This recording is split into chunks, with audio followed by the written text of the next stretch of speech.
Bonjour et bienvenue sur le podcast Murmuréquin. Moi c'est Audrey et tous les vendredis, je vous partage un maximum d'informations et de pistes de réflexion sur des sujets autour de la santé et du bien-être, autant équin qu'humain. L'objectif de ce podcast est de vous apporter de la sérénité et de la sécurité dans votre couple cheval-cavalier en vous permettant de gagner en compréhension du monde équin sans jugement, mais surtout avec une bonne dose d'humour, de bonne humeur, de passion et d'ouverture d'esprit. Bonne écoute! Bonjour à toutes et bienvenue dans ce nouvel épisode du podcast Murmuréquin. Je vous l'avais expliqué dans l'épisode 55 qui s'appelle l'élément métal. J'ai décidé pour cette année d'associer chaque saison à l'élément en médecine traditionnelle chinoise auquel cette saison correspond et donc de parler durant la saison en question de tout ce qui est rassocié à l'élément de la saison. On a donc vu l'élément métal qui est associé à la saison de l'automne. On est passé sur l'hiver auquel est associé l'élément de l'eau. On va donc passer toute la saison à parler de l'eau. Alors déjà, pour les petites puristes, normalement, il y a une intersaison terre entre chaque saison. J'ai décidé de ne pas la traiter comme ça dans cet épisode de podcast. J'ai bien conscience que cette intersaison est présente et l'élément de la terre sera traité en dernier. Sera traité donc d'ici une année. On va donc parler pendant quelques mois de l'élément de l'eau. L'élément de l'eau, en quelques mots, c'est l'élément de la concentration, du froid, de la sagesse, du commencement et de la fin de tout, du repliement sur soi, de l'hibernation. Cet élément de l'eau est donc associé à la saison de l'hiver et je vais vous proposer au cours de tout cet hiver des thèmes d'épisodes de podcast qui sont associés à l'élément de l'eau. Ce premier épisode d'introduction à l'élément de l'eau est donc pour vous faire comprendre et de vous faire prendre conscience de tout ce qui est associé à l'élément de l'eau et peut-être de faire apparaître des liens dans les problématiques que vous vivez au quotidien, que vous vivez avec votre cheval, ou peut-être pour vous faire comprendre les choses différemment. Premièrement, l'organe qui est associé à l'élément de l'eau, c'est l'organe du rein. Alors je dis bien du rein, même s'il y en a deux, mais en médecine traditionnelle chinoise, l'organe du rein, c'est en fait les glandes surrénales qui sont donc au-dessus du rein et qui y sont associées. On ne parle pas donc des reins, les deux petits organes qui sont symétriques dans le corps du cheval. Ces reins physiques sont associés à la viscère qui est en lien avec l'élément de l'eau, qui est la vessie. Et la vessie regroupe donc la vessie, les reins et tout le système urinaire. Donc les canaux qui relient les reins à la vessie, mais également l'urètre qui relie donc la vessie à l'extérieur, qui permet d'évacuer l'urine. Le tissu en lien avec l'élément de l'eau, c'est les os, les os. Ça dépend d'où vous êtes dans la France pour que vous prononciez os ou os. Si vous prononcez les os, c'est très facile du coup de se rappeler que c'est associé à l'élément de l'eau. Si vous prononcez os, c'est un peu plus compliqué, mais je suis sûre que vous allez réussir à faire le lien. L'organe des sens qui est associé à l'élément de l'eau, c'est l'oreille, et donc avec le sens qui est associé, l'ouïe.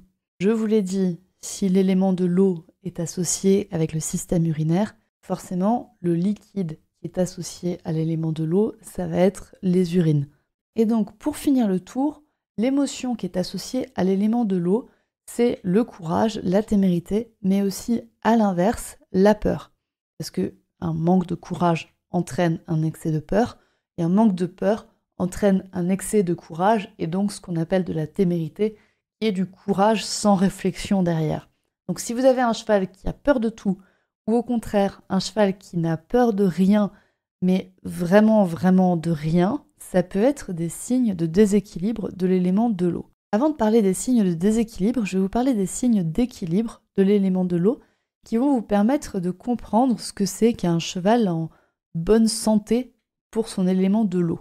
Donc un cheval qui a un élément de l'eau qui est bien équilibré, c'est un cheval qui a un bon système hormonal. Parce que c'est en lien avec les glandes surrénales qui gèrent le système, qui sont en lien avec le système hormonal. On sait maintenant qu'il y a plein d'autres organes qui sont en lien avec le système hormonal. On peut penser notamment à la thyroïde, on peut penser à d'autres parties du cerveau qui sont en lien avec la gestion des hormones, l'hypophyse, l'hypothalamus.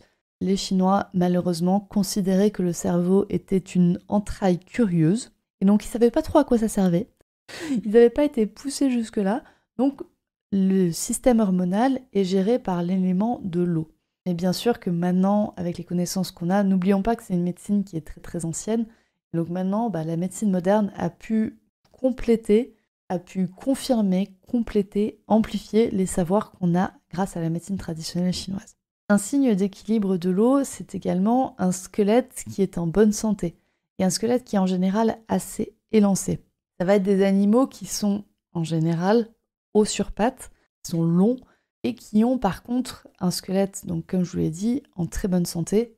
On y reviendra après dans les signes de déséquilibre de l'élément de l'eau. Les chevaux qui ont un élément de l'eau qui est très fort et en bon équilibre, ce sont des chevaux qui ont une ouïe très très fine et qui vont beaucoup se relier sur cette ouïe, qui vont se fier à leur ouïe pour déceler un problème.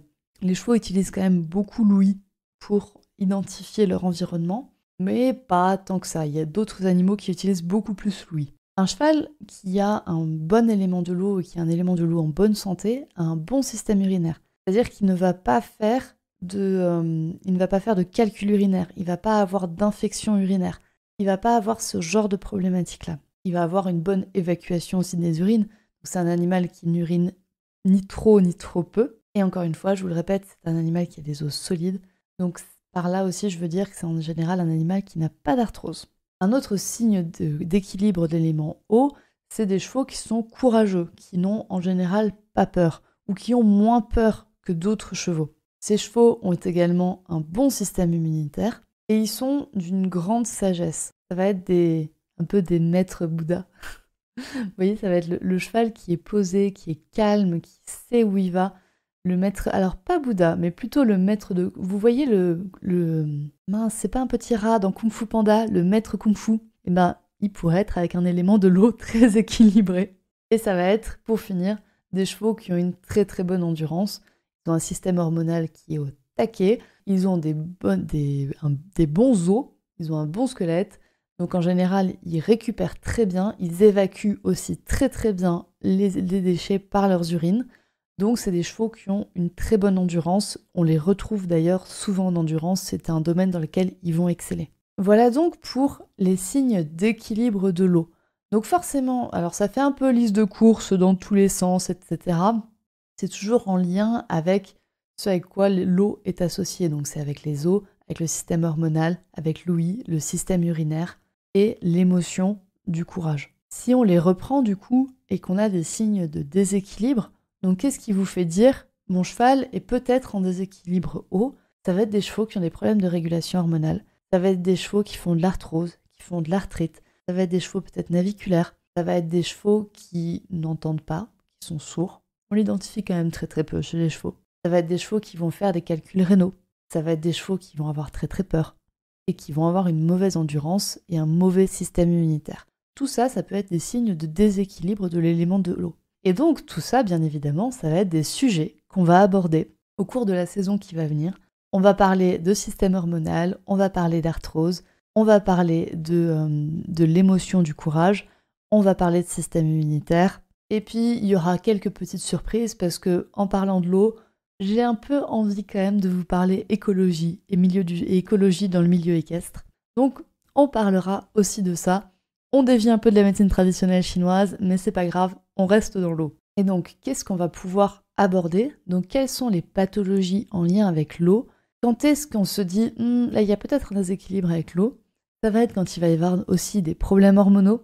Ça va être quand il va y avoir un problème d'adaptation, parce que le méridien de la vessie est en lien avec l'adaptation, on le verra. Ça va être quand il va y avoir des problèmes urinaires, des problèmes osseux, arthrose, conflit de processus épineux, fractures, suros. Quand il va y avoir des problèmes d'oreilles, notamment de tort-oreille, des chevaux qui ont eu des tort-oreilles très souvent peuvent développer des déséquilibres de l'élément eau. Ça va être des chevaux qui ont des frayeurs qui sont exagérées, qui manquent de fondement, de base solide. Parce que l'élément de l'eau, c'est aussi ça. Je vous l'ai dit au début, c'est la fin et le commencement de tout. Donc s'il y a une bonne base, il va y avoir en général un bon élément eau. Et par bonne base, on peut extrapoler également sur la génétique, sur la gestation, sur la conception avant la gestation et sur la mise bas. Donc, quand il y a des problèmes génétiques, en général, ça va être sur un déséquilibre de l'élément eau. Et quand il y a un problème sur les premières heures, les premiers jours de vie, lors de la mise bas ou de la gestation ou lors de la conception, ça peut créer des déséquilibres énergétiques au niveau de l'élément de l'eau. Donc ça va aussi être, peut-être, des épisodes de podcast, des sujets qu'on va aborder. Donc ça va aussi peut-être être des sujets qu'on va aborder dans les épisodes de podcast. Et bien évidemment, comme je vous l'ai dit, c'est le début et la fin de tout, donc on va aborder le début de vie du cheval, mais on peut aussi aborder la fin de vie du cheval, et donc les chevaux âgés.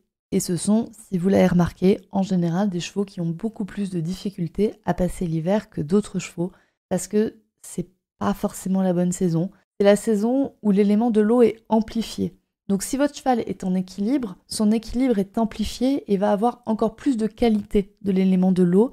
Mais si son élément est en déséquilibre, il va avoir encore plus de déséquilibre de l'eau. Ces déséquilibres vont être amplifiés durant la saison de l'hiver. Et c'est totalement la saison où vous allez retrouver des problèmes d'arthrite, des problèmes urinaires, des problèmes d'émotion à gérer. C'est là où tous ces problèmes-là vont s'amplifier et également des problèmes chez les vieux chevaux. Donc, on parlera de nos amis les vieux chevaux. Je pense qu'on a fait le tour de cet élément de l'eau. J'ai vraiment hâte d'avoir vos retours. Et est-ce qu'il y a un sujet dans cet élément de l'eau qui vous appelle plus que d'autres ? Est-ce qu'il y a un sujet que vous aimeriez que je traite en particulier ? Si vous avez des retours à me faire, je suis très preneuse pour les avoir par mail à l'adresse mail murmure-animal@outlook.fr ou sur Instagram, sur le compte @murmure.animal.shiatsu.